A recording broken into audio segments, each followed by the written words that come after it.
Existe uma falha psicológica quase invisível que gera riscos gigantescos e, olha, bem concretos para as empresas. É como um ponto cego, sabe? Um que pode custar milhões, minar a cultura interna e deixar uma organização totalmente exposta a multas regulatórias pesadíssimas. Bom, vamos mergulhar fundo nisso. O nosso roteiro aqui é o seguinte. Primeiro, a gente vai entender que viés é esse. Depois, como eles se transformam em um problema legal. Vamos ver o custo real disso com um estudo de caso, explorar como montar uma defesa e, no final, repensar o verdadeiro papel do compliance. Então, para começar, é muito importante deixar uma coisa clara. A gente não está falando de falha de caráter ou de má intenção de jeito nenhum. Estamos falando de uma característica que faz parte da psicologia de todos nós.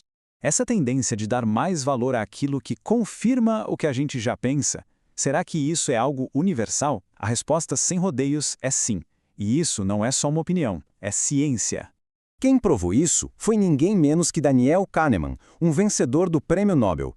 Ele mostrou que o nosso cérebro adora atalhos. E um dos preferidos dele é justamente esse: dar um peso muito maior para aquilo que a gente já acredita e, ao mesmo tempo, ignorar as evidências que poderiam desafiar nossas convicções. E o nome desse atalho é viés de confirmação. É basicamente uma forma do cérebro economizar energia.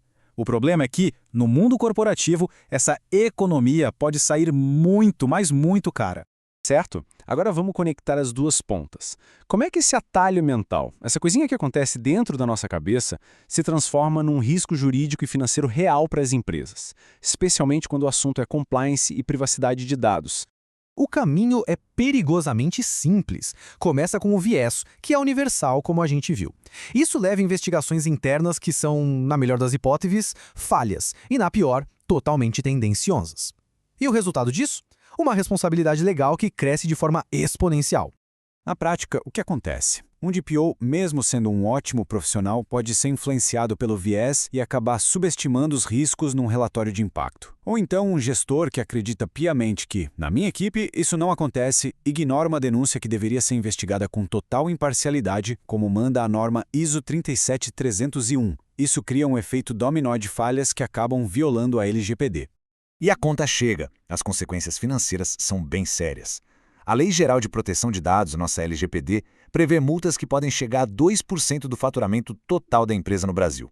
Ou seja, essa ameaça que parece tão invisível tem um custo bem visível no balanço final. Para a gente entender o impacto real disso, vamos dar uma olhada num caso de duas empresas fictícias. De um lado, a metalúrgica Alfa, do outro, a metalúrgica Beta. As duas passaram por desafios parecidos, mas as abordagens foram completamente diferentes.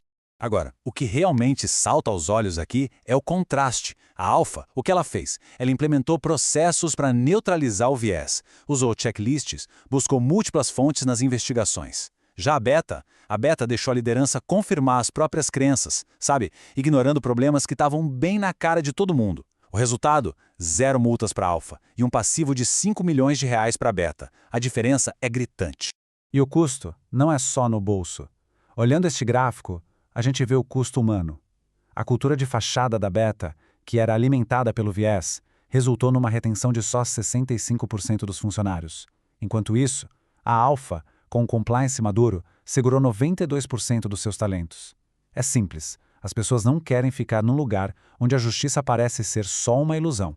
Bom, o cenário pode até parecer meio sombrio, mas a boa notícia é que o viés de confirmação não é uma sentença de morte. É um risco sim, mas um risco que pode ser gerenciado. Então vamos falar de solução. Vamos ver como construir uma defesa bem estruturada contra ele. A estratégia para combater esse viés de forma proativa nos sistemas de compliance se chama Privacy by Design, ou privacidade desde a concepção. A ideia central é construir sistemas que já contam com a falha humana e são feitos para neutralizá-la. E aqui estão algumas ferramentas bem práticas. Treinamentos com simulações para que DPOs e outros líderes possam enxergar os próprios vieses. Auditorias híbridas, que misturam auditores externos com inteligência artificial para garantir a neutralidade. E o que é fundamental, usar indicadores, os KPIs de governança para medir o que realmente importa. Como, por exemplo, a taxa de investigações que não dão em nada. E tudo isso nos traz para a nossa reflexão final, que é um convite para desafiar uma ideia muito comum que existe sobre a função do compliance nas empresas. E a mensagem principal é esta aqui. Investir num programa de compliance que seja forte, imparcial, que trabalhe ativamente para diminuir o viés de confirmação, isso não é um gasto. É, na verdade, a criação de um ativo valiosíssimo que protege o patrimônio, a reputação e, claro, as pessoas da empresa. É uma vantagem competitiva. Então a pergunta que fica é essa. Sabendo que o erro humano, muitas vezes guiado por esses vieses cognitivos, é algo inevitável, será que as estruturas de governança que vemos por aí estão realmente prontas para lidar com essa realidade? Fica a reflexão.